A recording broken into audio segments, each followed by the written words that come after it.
తిరిగి BC news కి స్వాగతం. తిరుపతి జిల్లా గూడూరు పట్టణంలోని షాదీ మంజిల్లో ప్రింట్ అండ్ ఎలక్ట్రానిక్ మీడియా ఆధ్వర్యంలో గూడూరును జిల్లా కేంద్రం చేయాలని లేని పక్షంలో నెల్లూరు జిల్లాలో కలపాలనే అంశంపై పలు రాజకీయ పార్టీలు, స్వచ్ఛంద సంస్థలు, ఉద్యోగ సంఘాలతో రౌండ్ టేబుల్ సమావేశం నిర్వహించారు. భవిష్యత్ కార్యాచరణపై చర్చించి పలువురు తమ అభిప్రాయాలు తెలియజేశారు.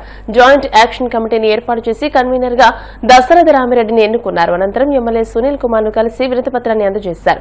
ఈ సందర్భంగా దశరథ రామిరెడ్డి మాట్లాడుతూ నేటి నుండి పలు కార్యక్రమాల ద్వారా ప్రభుత్వం ప్రజల ఆకాంక్షను తెలియజేస్తామని, ప్రభుత్వం స్పందించి ప్రజల కోరికను నెరవేర్చాలని కోరారు.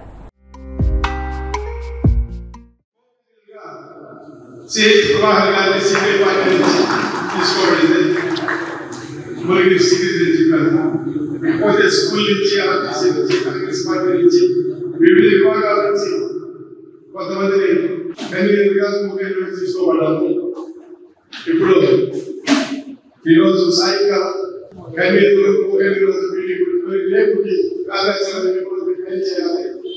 విచారించుకుని తెలియజేస్తాం. ఇప్పుడు మనందరం కలిసి మన ఎమ్మెల్యే గారి యొక్క వచ్చి ఈ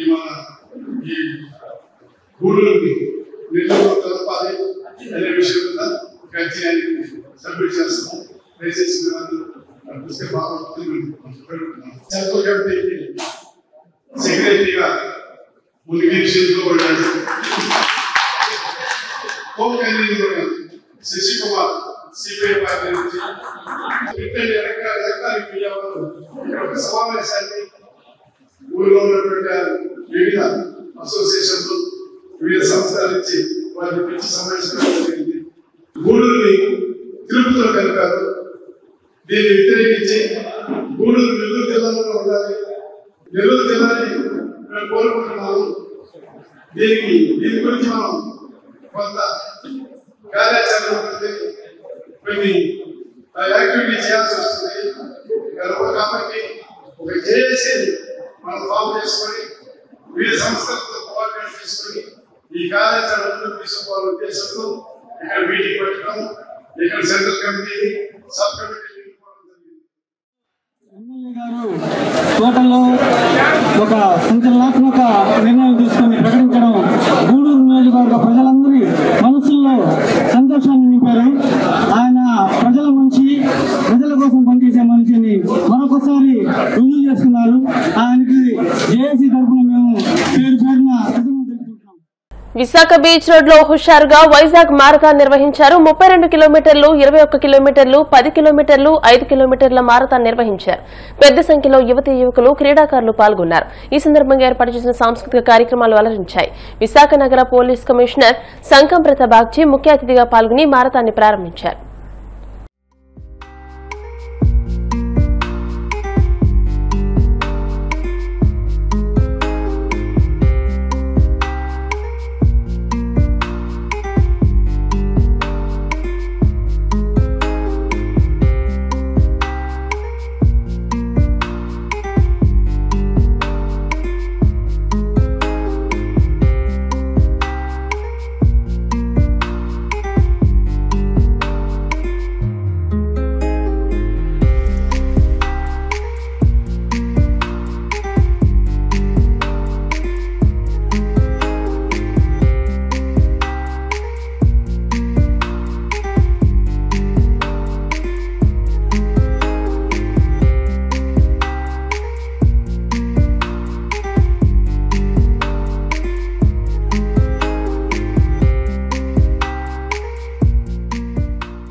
సంవత్సరం మన వైజాగ్ మ్యారథాన్ 4వ ఎడిషన్ చూస్తే 8,000 కంటే ఎక్కువ మంది పాల్గొంటున్నారండి. దేశంలో ప్రతి స్టేట్ నుండి చాలా మంది పార్టిసిపెంట్స్ వచ్చారండి. 5 kilometre, 10 kilometre, 32 kilometre, half marathon 4 events. అపూర్వమైన స్పందన,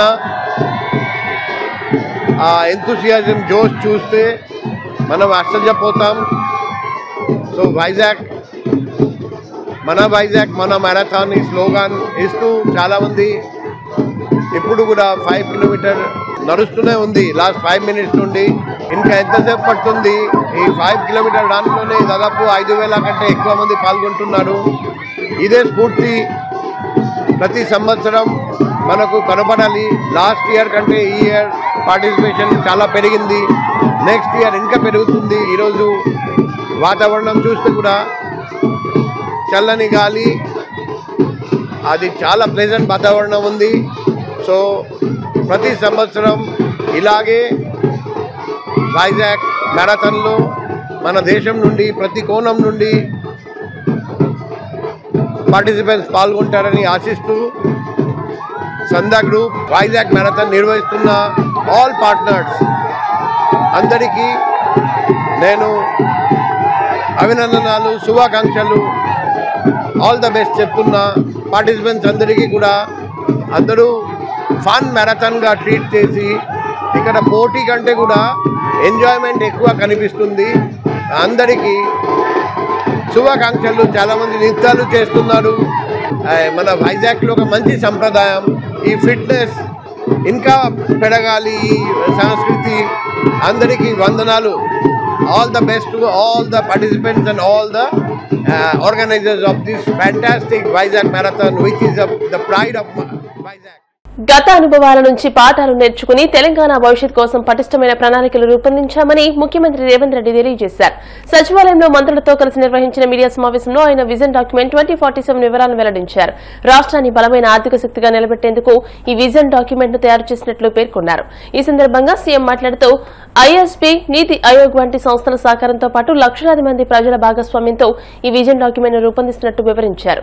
2034 నాటికి 1 ట్రిలియన్, 2047 నాటికి 3 ట్రిలియన్ల ఆర్థిక వ్యవస్థను సాధించడమే తమ లక్ష్యమని స్పష్టం చేశారు.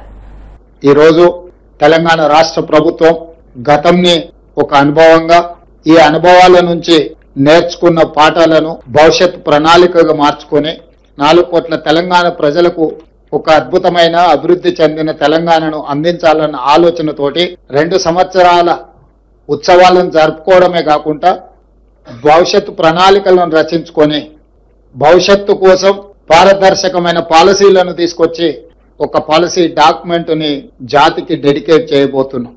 ఈ పాలసీ డాక్యుమెంట్ జాతికి అంకితం చేయడం ద్వారా ప్రపంచ దేశాలలో ఉన్న దిగ్గజ కంపెనీలను, సాంకేతిక నిపుణులను, మన దగ్గర ఉన్న యువ సంపదకు ఉద్యోగ ఉపాధి అవకాశాలు కల్పించడానికి, తద్వారా రాష్ట్ర ఆర్థిక రంగంలో బలమైన ఆర్థిక రాష్ట్రంగా నిలదొక్కుకోవడానికి, తద్వారా ప్రజలకు ఇచ్చిన ప్రతి మాట సంక్షేమ పథకాలు అమలు చేయడానికి ఈరోజు మనము ఒక విజన్ డాక్యుమెంట్ను తయారు చేసుకున్నాం. ఈ విజన్ డాక్యుమెంట్కి తెలంగాణ రైజింగ్ 2047 అని చెప్పి నామకరణం చేసుకోవడం జరిగింది. ఈ తెలంగాణ రైజింగ్లో 2 ప్రధానమైన అంశాలు ఉంటాయి. ఒకటి విజన్, 2 స్ట్రాటజీ. ప్రణాళికబద్ధమైన అభివృద్ధి సాధించాలంటే పారదర్శకమైన పాలసీలు ఉండాలి. పాలసీలలో పాలసీ పెరాలసిస్ ఒకవేళ వస్తే పెట్టుబడులకు రక్షణ లేకపోవడమే కాకుండా రాష్ట్ర భవిష్యత్తు కూడా నష్టదాయకంగా తయారవుతుంది. అందుకే ఈ విజన్ డాక్యుమెంట్ను లక్షలాది మంది భాగస్వాములను చేసి ప్రపంచ స్థాయిలో పేరెన్నికగన్న ప్రముఖులను కూడా ఇందులో భాగస్వాములను చేసి దీనికి ఐఎస్బి అదేవిధంగా నీతి ఆయోగ్ లాంటి సంస్థల సహకారం తీసుకొని అందరి సలహాలు సూచనలను ప్రపంచ దేశంలోనే పేరెన్నికగల వాళ్ళందరినీ ఈ పాలసీ డాక్యుమెంట్లో భాగస్వాములను చేసి ఈ పాలసీ డాక్యుమెంట్ను తయారు చేసుకోవడం జరిగింది. దానికి సంబంధించి చాలా నిశ్చితంగా ప్రతి అంశాన్ని లోతుగా విశ్లేషించి పరిశీలించి భవిష్యత్తు ప్రణాళికలను ఈరోజు మనం సిద్ధం చేసుకున్నాము. అందులో భాగంగానే తెలంగాణ రైజింగ్ 2047లో విజన్లో భాగంగా ఒక స్ట్రాటజీ తీసుకున్నాం. ఆ స్ట్రాటజీ తెలంగాణ రాష్ట్రాన్ని 3 విభాగాలుగా విభజించుకున్నాము. మీకు అందరికీ తెలుసు, హైదరాబాద్ నగరం చుట్టూత ఒక మణిహారం ఔటర్ రింగ్ రోడ్ ఆనాడు కాంగ్రెస్ పార్టీ అధికారంలో ఉన్నప్పుడు యూపీఏ చైర్పర్సన్గా శ్రీమతి సోనియా గాంధీ గారు బాధ్యత నిర్వహించినప్పుడు, డాక్టర్ వైఎస్ రాజశేఖర రెడ్డి గారు ముఖ్యమంత్రిగా ఉన్నప్పుడు మనం ఔటర్ రింగ్ రోడ్డుని నిర్మించుకోవడమే కాకుండా అంతర్జాతీయ ఎయిర్పోర్ట్ను కూడా మనం ప్రారంభించుకోవడం జరిగింది. ఈ ఔటర్ రింగ్ రోడ్డు లోపలి ప్రాంతం మొత్తం గతంలో గ్రామ పంచాయతీలు, మున్సిపాలిటీలు, municipal corporations, greater Hyderabad municipal corporation 4 రకాలుగా స్థానిక సంస్థల పరిపాలన కొనసాగుతుండే.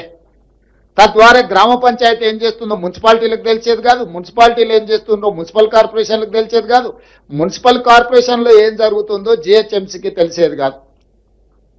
తద్వారా ఒక గందరగోళము, ట్రాఫిక్ జామ్లే కాకుండా వర్షాలు వచ్చినప్పుడు కానీ రకరకాల సమస్యల్ని ఎదుర్కొంటున్నాము.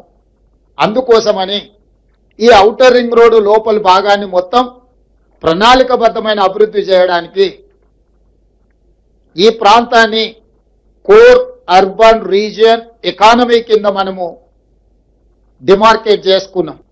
This is called cure, core urban region economy, short form లో క్యూర్. తెలంగాణలోని ప్రముఖ పుణ్యక్షేత్రం జగిత్యాల జిల్లా కొండగట్టు ఆంజనేయ స్వామి గుట్ట కిందనున్న దుకాణాల్లో రాత్రి అగ్ని ప్రమాదం సంభవించింది. ఈ ప్రమాదం చిరు వ్యాపారులకు తీవ్ర నష్టాన్ని మిగిల్చింది. ఒక్క రాత్రిలో జీవితాలు రోడ్డున పడ్డాయని షాపుల యజమానులు గుండెలు బాదుకుంటున్నారు. ఇన్నాళ్ల కష్టం కళ్ల ముందే కాలి బూడిదైపోయిందని రోధిస్తున్నారు. ఆ దుకాణాల ముందు వాళ్లు బోరున విలపిస్తున్న దృశ్యాలు పలువురిని కంటతడి పెట్టిస్తున్నాయి.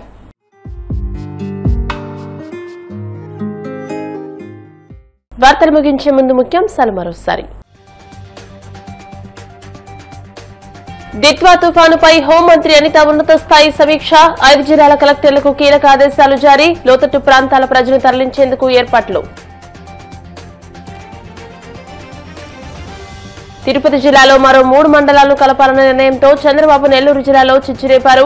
విమర్శలు గుప్పించిన మాజీ మంత్రి కాకాని. వాడపల్లి వెంకనాలయంలో ప్రత్యేక పూజలు. మంగళ వాయిద్యాల నడుమ శ్రీ స్వామి అమ్మవార్లకు మేలుకొలుపు సేవ, ఐశ్వర్యలక్ష్మి హోమం.